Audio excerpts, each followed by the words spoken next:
Good day, ladies and gentlemen, and welcome to the Q2 and H1 FY23 earnings conference call of Kraft Limited. The call will begin shortly. Please stay connected. You have been connected to the conference call of Kraft Limited. The call will begin shortly. Please stay connected.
Good day, ladies and gentlemen, and welcome to the Q2 and H1 FY23 earnings conference call of Kraft Limited.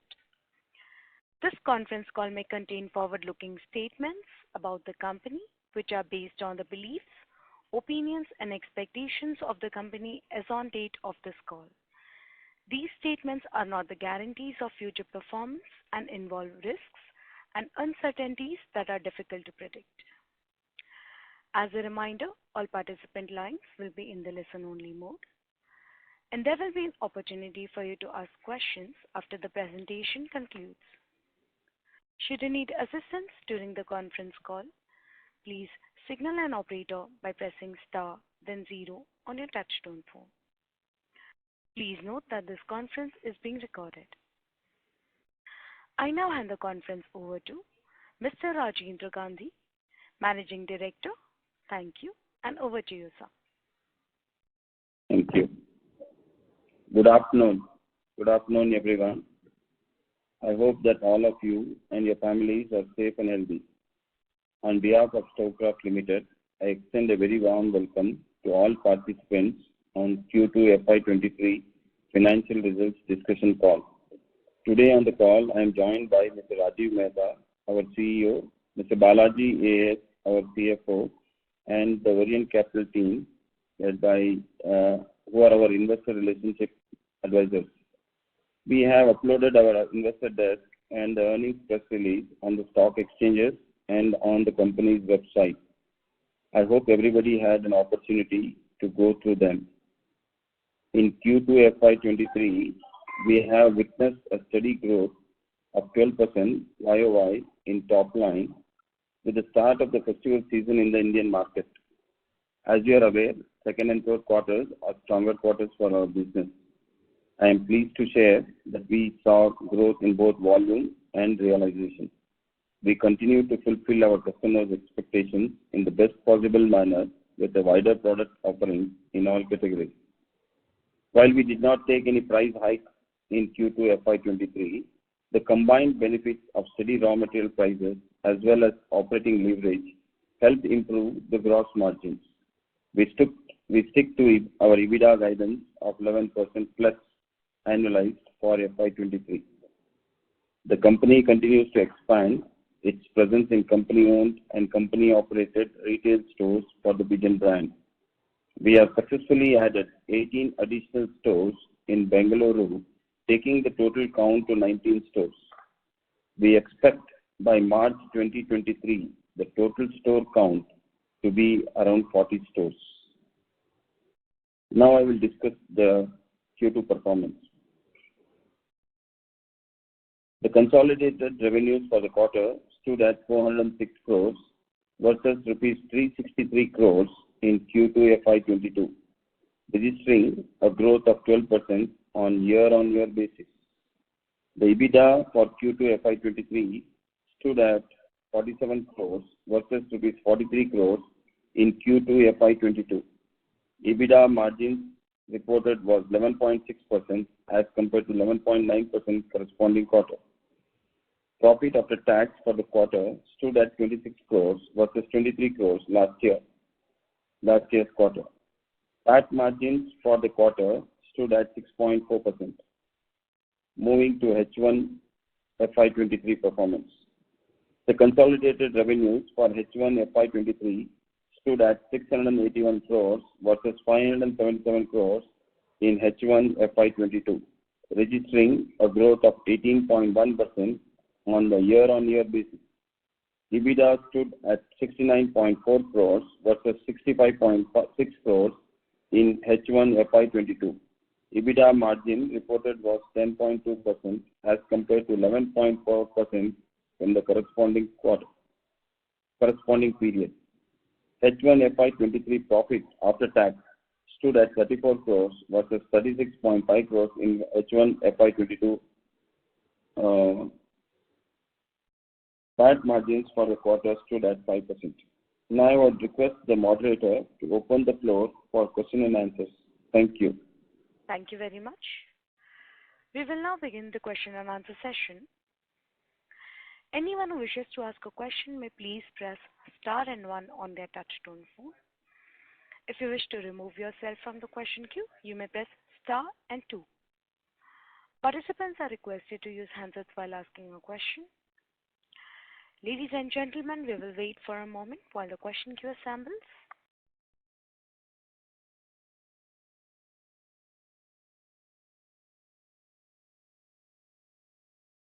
We have the first question from the line of Resha Mehta from GreenEdge. Please go ahead.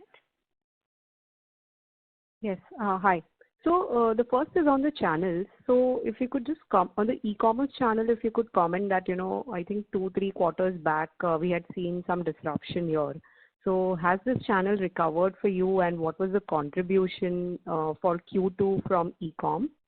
Then on the export side, so I believe, we've always stated that, we are a B2C focused company. And my understanding is that, exports business for us is essentially a white label business. So what's really the rationale to, get into the export market from a white labeling standpoint, while, the domestic opportunity seems to be large? And on the CSD channel, I think, we were planning to enter this channel via some intermediary. So has this already happened? And if yes, then what's the revenue potential and the margins in this channel? Yeah. On the e-commerce, while of course business is now steady, unlike the disruption that was there before the beginning of this year. But having said that, during the same period last year, the general trade and the modern retail had disruption. For the consumers, it was not easy to actually shop in these channels, and so there was a spike in the e-commerce channel itself. So on same period basis, we don't have growth on e-commerce, but the business is moving back to normal. Our contribution from the e-commerce channels continue to be in the same range that we used to be. This was a plus of 34-35%. Is the contribution from of the overall revenue that comes from the e-commerce channel. On the export front, yeah, your observation is right, but we have been guiding you all our strategy behind the export business, the white label business. While we also export the pigeon products across the Indian diaspora, but particularly for the retailers in the US, it's a white label business for us. In the last few years, we have built a very strong franchise with these retailers, and that was the objective of doing white labeling. In the near future, we hope that we are able to start our operations in the US and either license a brand or start our own brand and distribution place. The objective of doing this white labeling was more to build the relationship and get into these retailers.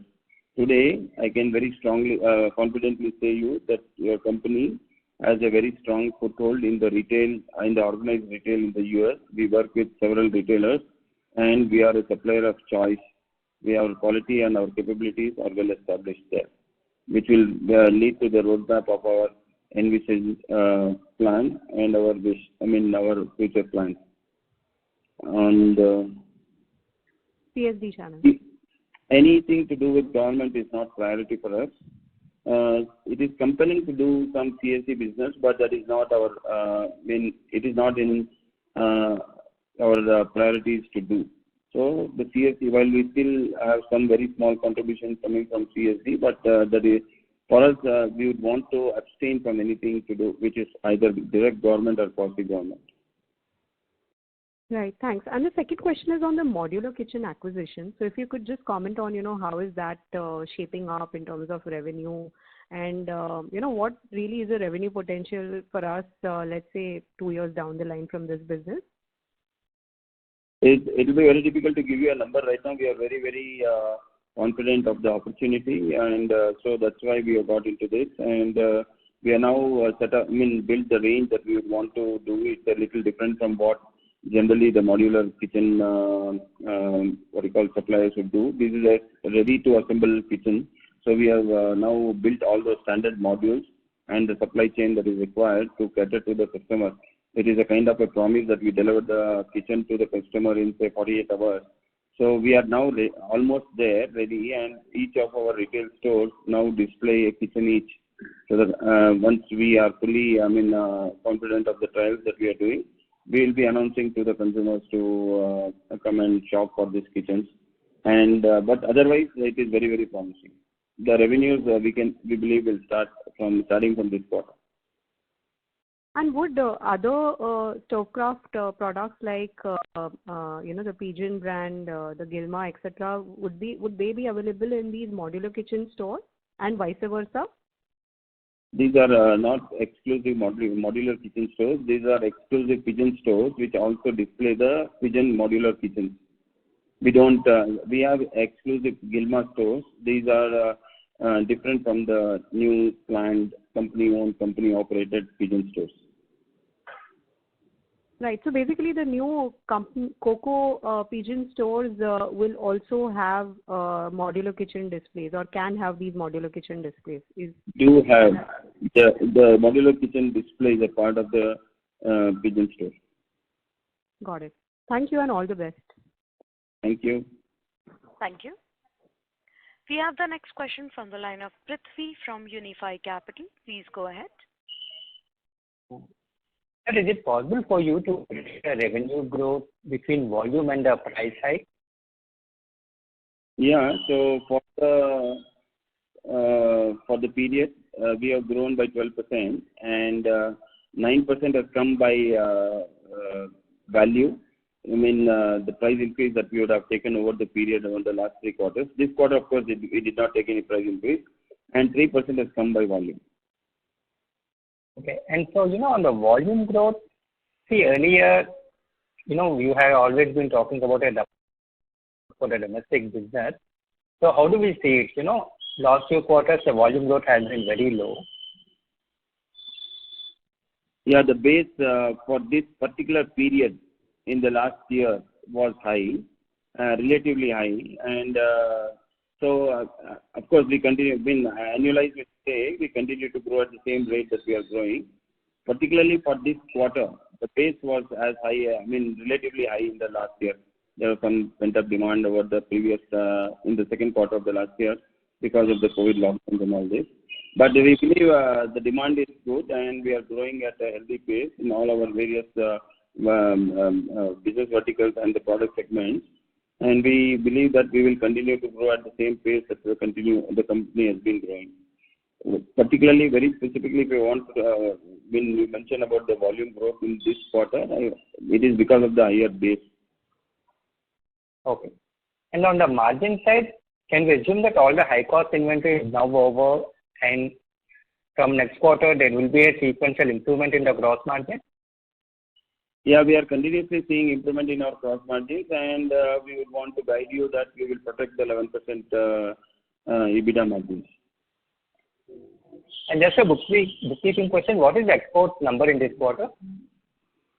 Yeah, so for this quarter, it was 38 crores. Okay. Thank you, sir.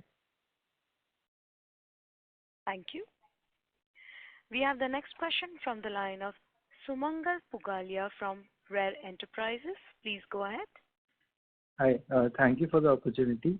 I noticed that we changed our disclosures in the presentation. So I have a few data questions. Could you provide the volume for the segments? So the volume, we have given you the pie chart, the percentage of contribution from each of these segments. It's there in our presentation. But is there anything specific you want to know?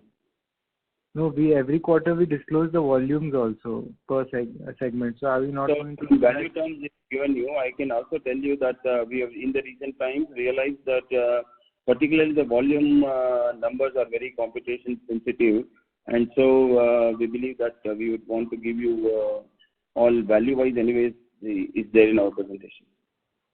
Okay, so LED and pigeon outlet mix for the as of now for us. Come back, sir. Sorry. The outlet number of outlets, we also disclose that. I'll tell you exactly. We have grown by about 19,000. Now you're talking about the new pigeon stores? No. We disclose, like, for example, last quarter is 40,000 on LED. 20,000 outlets. In the quarter is 6,600. Of that, 4,000 is pigeon and 2,000 is LED. Yeah. Okay. And couple of questions on the LED segment. What is the outlook for us, and what is the growth expectations, or what is the outlook for the LED segment for the business? We continue to grow on the LED segment. If you want to know exactly, I'll tell you on the LED segment, we have grown by 17% for the period. Okay. I'm sorry, for the period it is 27%. 27 for the quarter?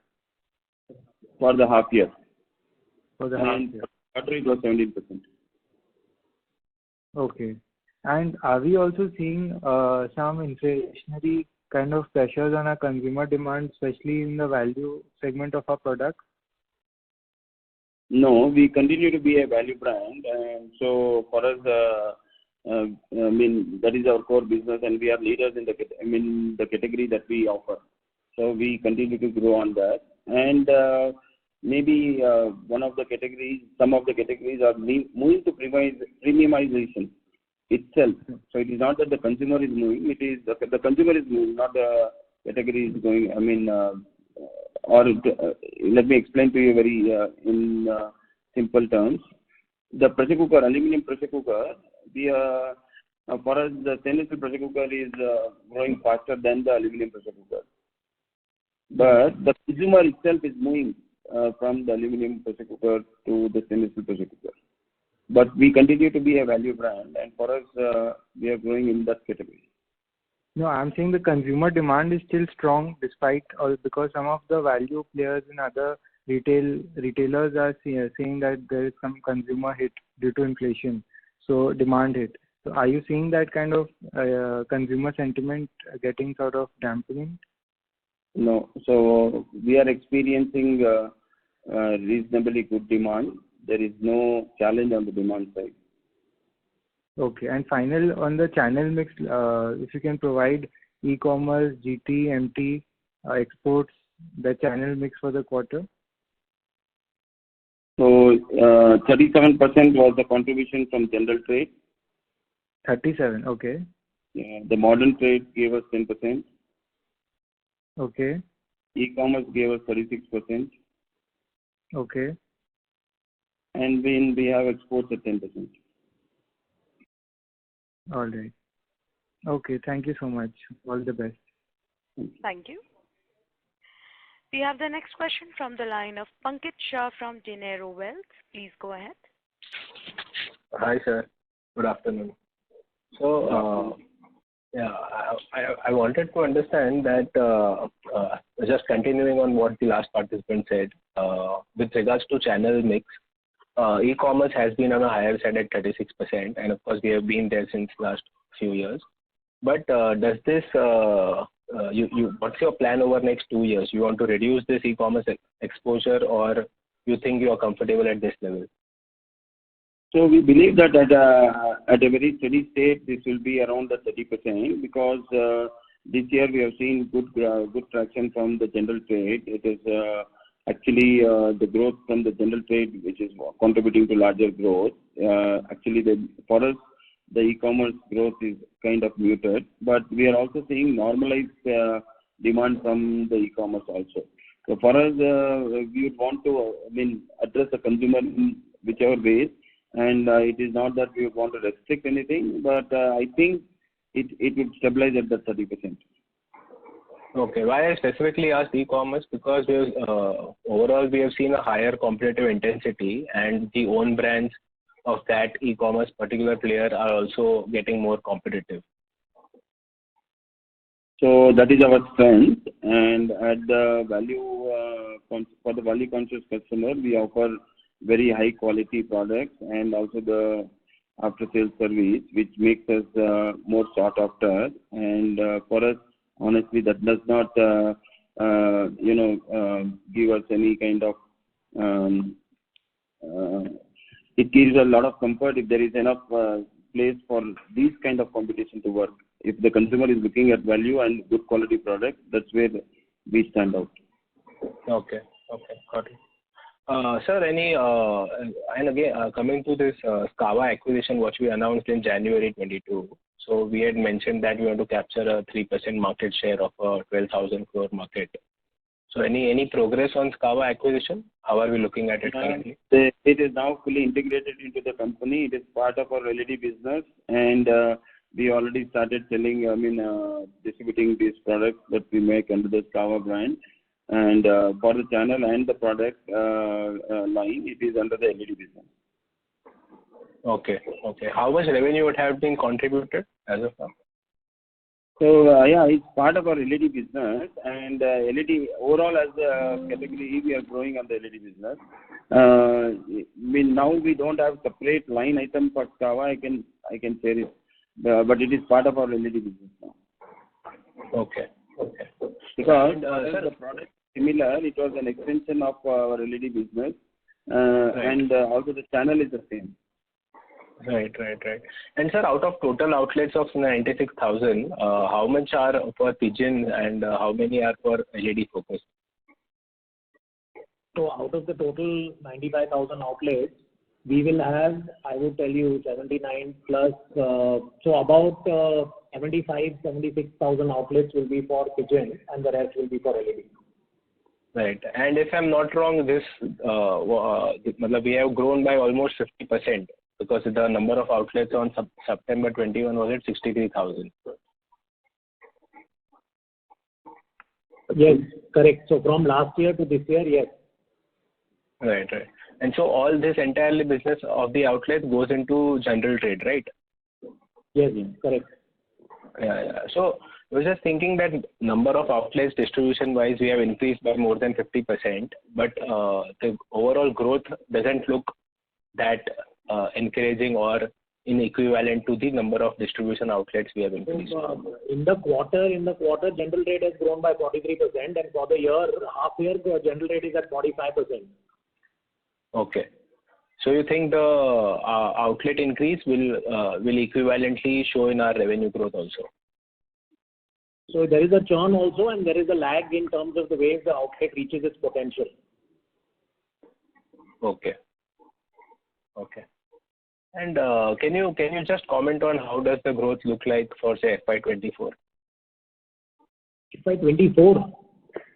As in next year, FY24. I think it continues to be robust. I think we don't see any challenge in demand. We expect double-digit growth faster than industry average. Okay. The last question from my side, just wanted some color. We have said that we will protect 11% margins, and as of now, H1 we have done somewhere close to that, less than that. So I expect that H2 margins has to be even stronger to achieve 11% mark for the whole year. And specifically, we can do that because mainly our gross margin should improve. Yeah, actually, all the high cost inventory was more in the first quarter, but then with all the prices stabilizing and the way we believe that the way the 2 quarters are progressing, we believe that we can achieve the Q2 kind of margins, and with that, we are confident of maintaining that 11+% margin EBITDA for the whole year. Okay, great. Thank you so much. All the best. Thank you. We have the next question from the line of Sangeeta Purushottam from Cogito. Please go ahead. Yeah, hi. Good afternoon, and thanks for the opportunity. I wanted to get a sense from you on 2 things. Now, in the medium term, medium term I define as 3 years, what kind of volume growth are you targeting? And if you could connect that overall to your sense of how the market is shaping up, because in the current year, the 3% volume growth that you're talking about, does seem a little bit low. The second question is related to medium-term margins. How do you see the margin trajectory? Is it likely to go up from the 11%? We did do 13% in FY21, so was that a one-off, and therefore, going forward, we should assume that the margins are going to settle down around 11%. And my third question really relates to our experience of the business over the last few quarters. What lessons, if any, have we learned from the market turbulence and other challenges that we've seen, and how are those being integrated into the business? So I'll go from the bottom in the last question. Learning is an everyday affair, and of course, we would definitely not want to repeat if we have got into a situation and then, like I'm sure you would be referring to the margins, and we definitely pass on the margins, whatever is the cost increase we pass on, or even when the prices go down in a reasonable time, we pass on. We would want to be competitive. Definitely, there was one-off situation, very, very rare, which we are not unprecedented for us, where we had continuous price input costs rising every quarter on quarter, week on week. And so that was an extraordinary situation. Otherwise, we pass on. And the second thing was the margin release. So it is not that we said that we'll protect 11%. Ideally, you should expect a between 11 to 13% range. So we would want to protect the 11%. It's not that our business is designed around that. Growth, I can say, while they're both. One is the new product that we launched and the growth that we will get from this, the various new channels and the expansion that we do. So overall, we believe that a kind of a 10% volume growth can lead to our aspired double-digit growth. Right. So could you just help us understand a little bit that what were the peculiar circumstances this year that the volume growth has been, in the low single digits? What feedback, if any, are you getting from the market? What's happening in the industry? If you could just expand a little bit on that. Yeah, so it is also the product mix and the price at which we sell the product, and also the base. There are 3 reasons for this. The Q2 particularly of the last year was really good comparatively. There was a good demand that was built up. I don't say there was no demand this time, but then relatively the base was strong, and so you are seeing the growth not looking very high. And I don't see that this is what the number is going to be. Always normalized. When you see a normalized situation, it is we can expect to grow even in volume terms in the range of 10%. Right. And in terms of seasonality, are you likely to see, what is Q3 like compared to Q2, on a seasonal basis? And is your first half always better than the second half? How does the business operate? Yeah, the first quarter is a little softer, and the second and the third quarter are the important quarters for us. And generally, the first half and the second half are more or less the same, more or less. More or less the same in terms of top line. Yeah, of course. The business is all built around it. So I will say for us, the remaining costs are more or less fixed. If there's an operating leverage, if the top line grows, and then that goes down. And the primary thing is the top line. Right. Okay. And just coming back to the lessons of this high cost that we saw, are you now saying that the company will be a little more nimble in terms of passing on cost increases, and therefore you will not be in a situation where you see the margins drop the way they did? So we don't have any reason. There's no need for price increase per se. Yeah. With the current cost of our products and the price that we operate with, it takes care of the aspirate margin. Yeah, no, what I mean is that if you actually experience any increases in future, will you be constantly or regularly passing those on so that at least an 11% margin is maintained? Yes, that is our policy, and that's what we would want to do. I see. Okay, thank you. Thank you. Thank you. We have the next question from the line of Madhu Babu from Canara HSBC Life Insurance. Please go ahead. Sir, both general trade and e-commerce are almost at a kind of similar size at least. So how do you manage the conflict, because pricing differential between e-commerce and general trade, and whether that is a hindrance for general trade expansion? That is the first one. And second, on the exports, what is the current annual run rate and what is the target over a 3-year time frame? And would you look beyond where the Indian diaspora is a very big, whether that is a decent opportunity to look at? Thanks. Yeah, for us, see, the end user acquisition cost, whether they buy from the general trade, the modern trade, or the e-commerce, is the same. And the channel margins we have managed in a way that more or less they address the requirement. And so for the end user, it is the same. It is not that if he's buying from a general trade or the e-commerce, his cost varies. And that is what exactly we try to do to manage this channel conflict.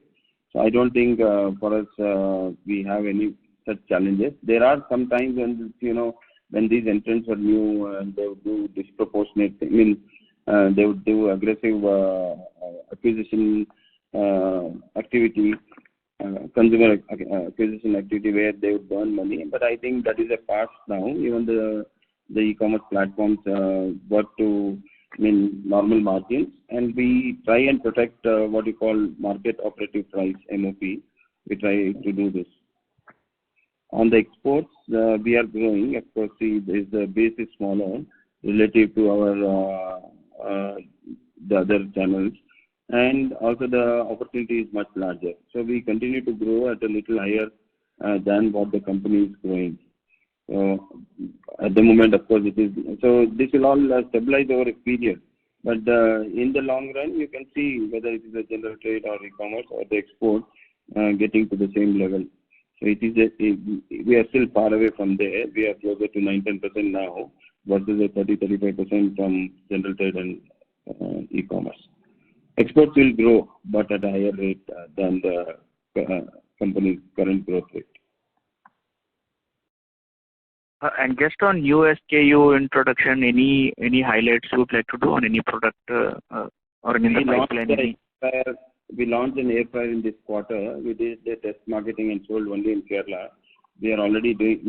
We are unable to cater to the demand. Is the kind of demand we are seeing there. We'll be rolling. So we continue to add categories and products in the segment that we are.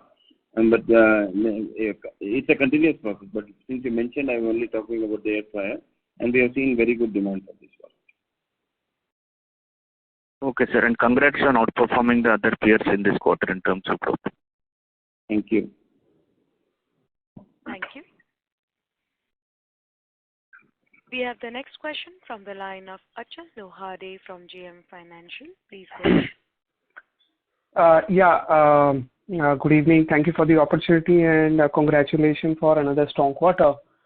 Now, my question was, if I look at the growth, if you could highlight, the gas cooktops seem to have declined 16% YY, and the small appliances have also grown at a smaller pace at 3%. Would you like to elaborate a little bit on these two sub-segments, specifically what is happening, what are we doing to grow these segments? See, the gas cooktop, we have completely come out of the oil company business in this quarter. It's absolute zero. And there we had some revenue that we lost. And also it is we are rebuilding the channel. So we are seeing that we are getting back to the original last year, the base of last year, and then growth from there, because we let go the complete channel, one complete channel for the cooktop business. I presume that the OCB was completely exited in FY21 itself, isn't it? Was there any sales in FY22 as well? FY22 we were exiting. From the beginning of this year, we have completely, it is zero for us. But this is the first quarter and the first half, we had revenues from, that was the last fag end of our OCB business. So if you were to remove the OCB part, what is the growth or, in the retail or non-OCB, so to say? What is the growth for gas cooktops? So I will tell you there are two events to this. One is there was a little slower growth on the e-commerce business on the gas cooktop, particularly when you will compare it with the Q1 of last year's Q1 and a little of Q2. There is a higher, contribution of gas cooktop business from the e-commerce business, and completely exiting the channel. Approximately 20 crores was from the OCB business last year. In second quarter or first half, sir? First half, because we were tapering it off. Almost the whole revenue of that OCB business last year was in the first half. Right. No, I was talking about the second quarter specifically. Sorry, I'm harping on that because, it is pulling down the entire growth. So I'm just trying to figure out any specific issues there in these two sub-segments. There is no issue. For the last year, like quarter, there was high sales of this cooktop on the online business, and relatively it is, I can say, normalized sales now, and the differential of the OCB. There is absolutely no challenge or nothing that is slowing down the growth on the gas cooktop. And anything on the small appliances? Small appliances are continuing. Yeah, so the growth was just the same, so that's why I know the base was large, but anything in that particular sub-segment, any particular product which you've seen a slackness or anything? Yeah, so one of the category, the chopper, actually the ASP has come down. While the volume growth volume numbers are same, the actual ASP has come down, and that is a drag in that segment. Otherwise, on the normally we are growing in the small appliance. Understood.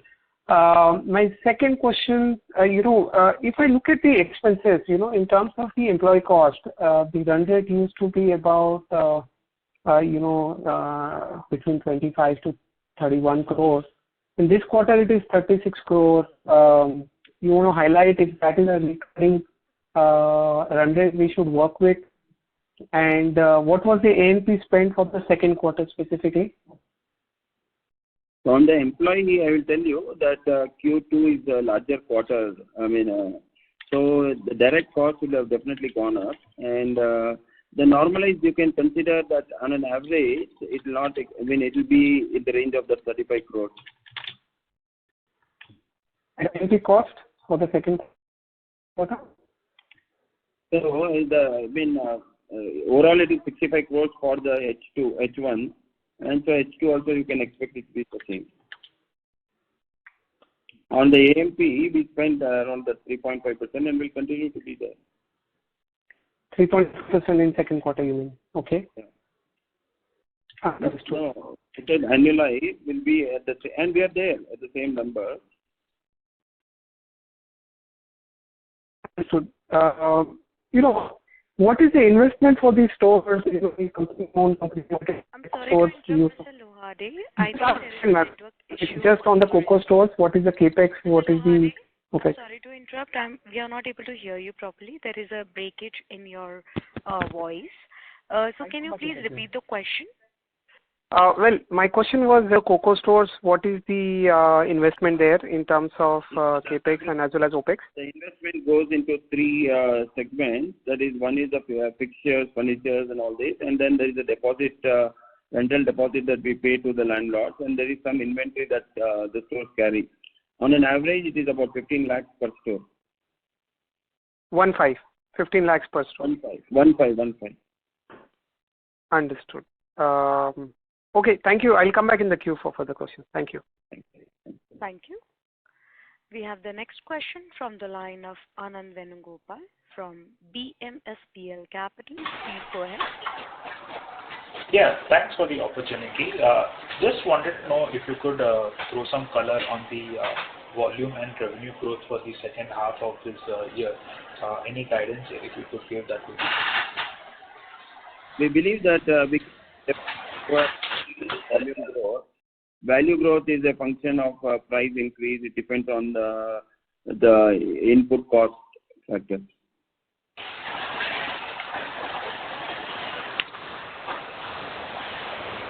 Mr. Venugopal?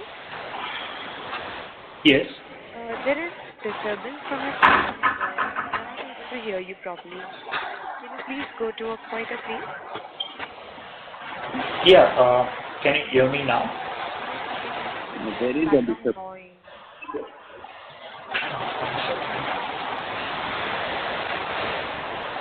Is this better?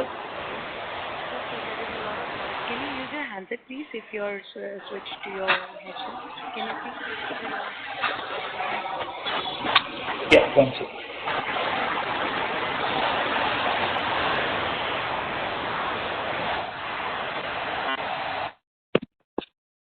Hello, is it better? Please proceed. Yes, please proceed. Yeah, so,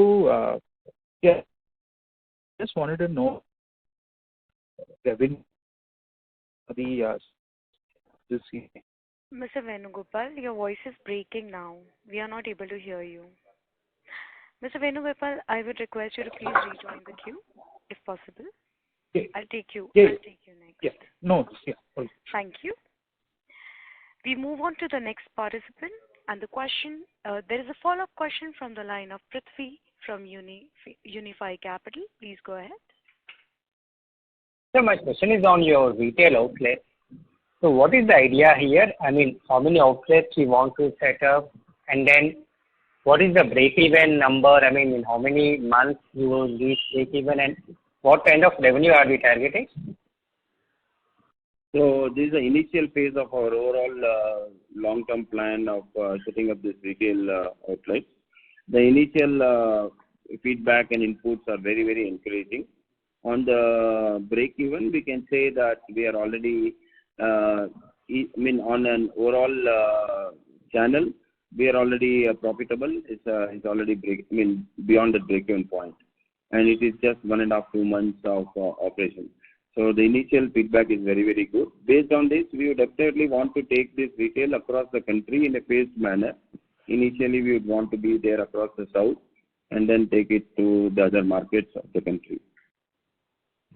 In the next 2 years, how many outlets you're planning to add? We have not come to that. That's the second milestone. For us, we have committed that we will be able to set up 40 stores, 35, 40 stores in 12 to 18 months. But we believe before the end of this financial year, we will be able to complete these 40 stores in the southern markets. And as we get more inputs from this, and then we would definitely discuss this internally. And if all works well, then every quarter we would want to roll out 25 to 30 stores every quarter. Okay. And just final follow-up, are we planning to own the stores, or at some point we will look at franchise? As of now, it's a learning phase, so we want to do company-owned outlets only. And as we travel, we'll have to see if it makes sense to also have franchisee managed outlets. For us, the experience for the customer is of paramount importance, and we believe that when stores are managed by the company, we can deliver this experience. We will try to deliver the best experience. Thanks, sir. That's all from us. Thank you. We have the next question from the line of Dhruv Kashyap, an individual investor. Please go ahead. Yeah, hi. Very good afternoon to all of you. This question is more from a sort of strategic visioning or a sort of long-term 5 to 10 year perspective. Now, from what I understand in terms of the architecture, we have a Pigeon, we have a Gilma, and we also have a Black & Decker. Currently, I think almost more than 3/4 of the business comes from Pigeon, and that too would be from geographies of strength or sort of expanding geographies. So some color on Pigeon and its expansion plans, either geographical, white spaces or channels or whatever, and more importantly, when do we bring in a big play on Black & Decker and Gilma to really become a 3-horse company rather than a 1.5 currently? Just wanted your thoughts on that. Yeah, the base for Gilma and Black & Decker are small, and while they are growing, it is not anywhere closer to the Pigeon brand in terms of the volume that the Pigeon brand delivers, because the Pigeon brand also continues to grow at a much higher rate than the industry growth rate itself, so that the focus is equal, and all the three are very important. But the Pigeon brand offers a higher growth in the absolute terms, and it will continue to be a larger contributor for a long time. It is not in the next 3 to 5 years that any of these other brands will be anywhere close, while we will put all our efforts to build both the Black & Decker and Gilma. The opportunity for us in the Pigeon brand is that we can expand both we can add more channels, and we continue to keep on adding products. So it is a multiplier there. So like you mentioned, whether these will be equal, 3 equal horses, it is a long time.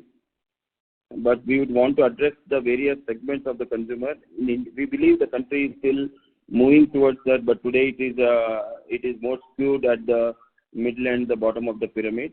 So the Pigeon brand is actually addressing this segment of the consumer, and so we believe that the Pigeon brand will be the largest contributor for a long time. So just as a follow-up to that, sir, you have this unique situation where the share of mind of both Pigeon and Black & Decker is significantly higher than the share of wallet. So these brands are known, they have a tremendous, and to my mind, Black & Decker would probably be the most premium appliance brand that India has seen. So isn't there already a lot of awareness, and it's just about following through with a strategic roadmap in terms of men, material, resources to be able to scale up? Because ultimately a really successful, consistent company would be one which is more than just a one-trick pony. No, it's well taken. I don't deny any of those aspects. Black & Decker is a very strong brand in the premium space. What I would want to bring to you is, while we are committed to build a brand, the country itself, when you compare these two, the country itself, the contribution from the middle and the bottom of the pyramid is much higher than this, I can call this a super premium brand and not a premium brand. and so it will also grow. But because of the differential that it has, it is not 75-25. It is actually 5-95. We are 95% pigeon. So with that huge differential and the growth rate that exists with pigeon, the Black & Decker brand will definitely grow. But it will, to assume that it will be at the on revenue terms at par with pigeon is a long way to go. Okay. And so my second and final question is on the sort of geographical spread and white spaces. If my understanding is correct, and I might be very wrong, so you can correct me, that a significant part of your business would come from South India, and I'm talking about GT and MT because obviously e-commerce is kind of regional agnostic. Would it be fair to say that you have a lot of headroom in the North, East, West, and where are you seeing priorities outside the South where you would want to allocate resources to? No, your understanding is perfect. We are more stronger in the South. We are growing very fast in the West. There's a lot of headroom both in the West, North and East. So the scope for growth, higher growth in the West, North and East is very high. We are seeing very high growth rate in the West. At the moment, we are also putting all the extra efforts in the West, but we will definitely catch up with both the North and the East also.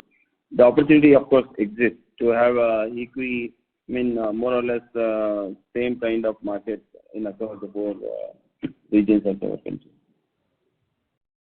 Great. So thanks for that. And in conclusion, I think all of you have been doing an excellent job, and it sounds very exciting what's in store for the company ahead. And I personally stay in Delhi, and I can tell you that there's a lot of brand pull and recall for pigeon. Thank you, sir. Thank you. We have the next question from the line of Ronak Vora from EUM Fund Advisors LLP. Please go ahead. Hello, sir. Am I audible? Sir, your audio is quite low. Can you please switch to your handset? Yes. Hello? Yes, this is much better. Kindly proceed. Yeah. Sir, I want to ask the 11% YOY growth. Can you just break it up between volume and realization growth on YOY basis? Yeah, we did mention in our presentation. Actually, it's 12% and not 11%. And 3% has come from volume and 9% has come from price. So, sir, what I want to understand is going ahead, like how is the festive season for you, and how are we seeing the whole Christmas environment panning out for the company? So historically, always the second half has been the strongest quarter. Second quarter has been the strongest quarter. And then the third and the fourth quarter are good quarters. But second and third are considered to be stronger quarters. And when you will historically see the first half and the second half, more or less it is a 48-52 or a 50-50 kind of contribution coming from these two halves. So the second, third and fourth quarter are more or less in that similar range. But still between those two quarters, the third quarter is a little stronger than the fourth quarter. Okay. And sir, earlier in our previous Concalls, we had guided for approx 15% growth guidance in terms of top line. So, sir, how do we plan to achieve it with our first half being so low? First half, we have grown by 18%.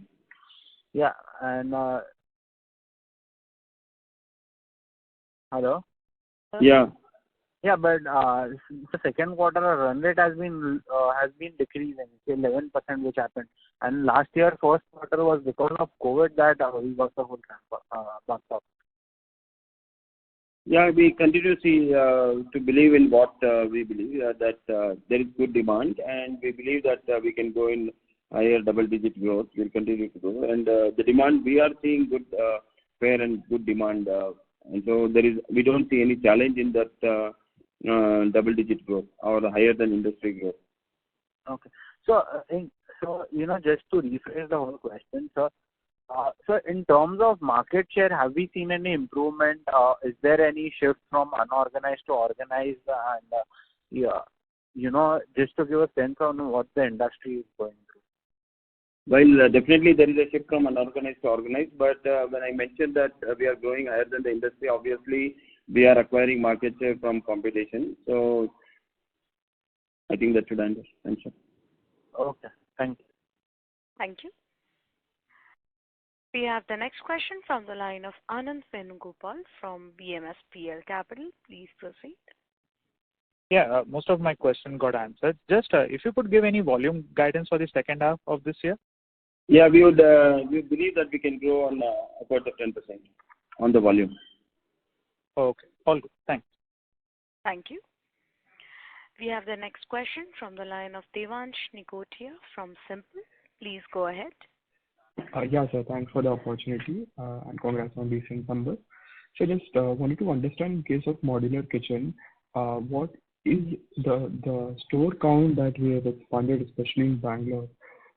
So all the stores will be having modular kitchen, or how will the unit economics work like? Yeah, each of the stores that we have currently planned, and we believe that we'll be able to have 40 stores before this end of this year. All these stores have been planned with the modular kitchen display. Okay.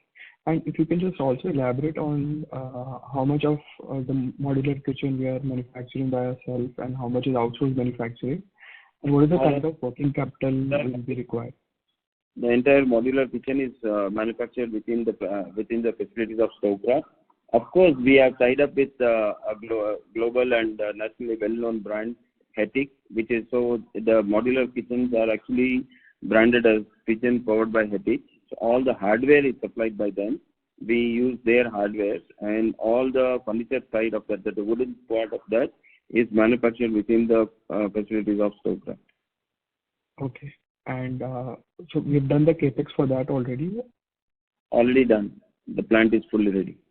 Okay. And in case of the stores that we have opened, can you elaborate on the store level unit economics in terms of the rental cost, employee cost, and the gross margins for the kitchen appliance?